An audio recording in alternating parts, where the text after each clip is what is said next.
As we noted earlier, the Real Clear Politics average continues to show a slight Clinton lead, but the polls in some key states suggest a possibly different story. For example, in the normally blue state of Pennsylvania, where Clinton had an average 10-point lead a month ago, a CNN ORC poll out today shows her lead down to a single point. And in Colorado, where she had a similar 10-point lead a month ago, that same CNN poll actually has Trump up by a point. To discuss this and much else, we're joined by my old friend Larry Sabato, director of the University of Virginia Center for Politics. Hello, Larry. Thanks for joining us. Hello, Brett. How are you? I'm well. Give me your take on, just your overall take on the shape of the race. Well, it's obvious. It's gotten very, very tight. You know, those two polls you just cited, I always say I have no idea if any individual poll is right. That's why I tend to rely on polling averages. But if they are correct, Britt, they're two flashing yellow lights to the Clinton campaign, as if they needed more. Clinton has been drifting down. It's not a collapse. It's just a tiny drift down. And Trump has been moving up a little bit at a time, especially in some of the key swing states. It's obvious that she's got to use the debate tonight to stop the deterioration, and Trump wants to use the debate to continue the deterioration. You know, Larry, I was looking at of the new polls out. The one that really shocked me was Pennsylvania, which is a place where Republicans usually manage to find some hope sometime about the middle of October. And I can remember presidential candidates on the Republican side going into Pennsylvania the last minute, spending a day. And, of course, it always ends up being a forlorn hope because Pennsylvania always seems in the end to go blue. But this close, this soon, if that poll is right, certainly struck me. How about you?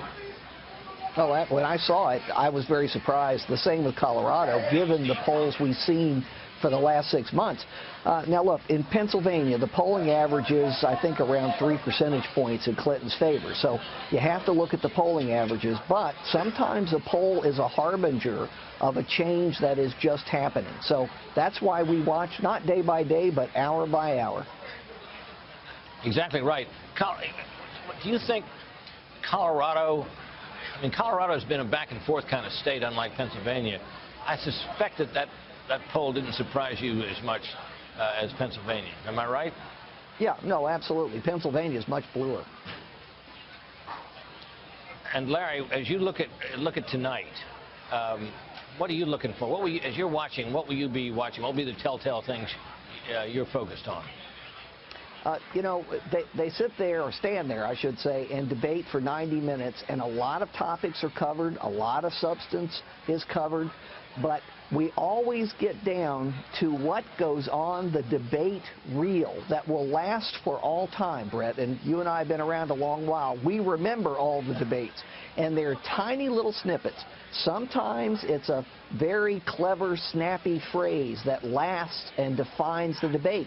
And sometimes it's a terrible gaffe that lasts and defines the debate. We have no idea which it's going to be, or maybe it will be both. I have this feeling of anticipation. We're on the edge of something really big. I just don't know exactly what it is. Yeah, me either. You know, you heard Jennifer Griffin reporting that Hillary Clinton plans to focus on her programs and her proposals and so on, and that they wouldn't mind if it was a rather dull debate. If it is a rather dull debate and neither candidate makes a big mistake and Donald Trump is rather sedate and dull, who does that help, do you think?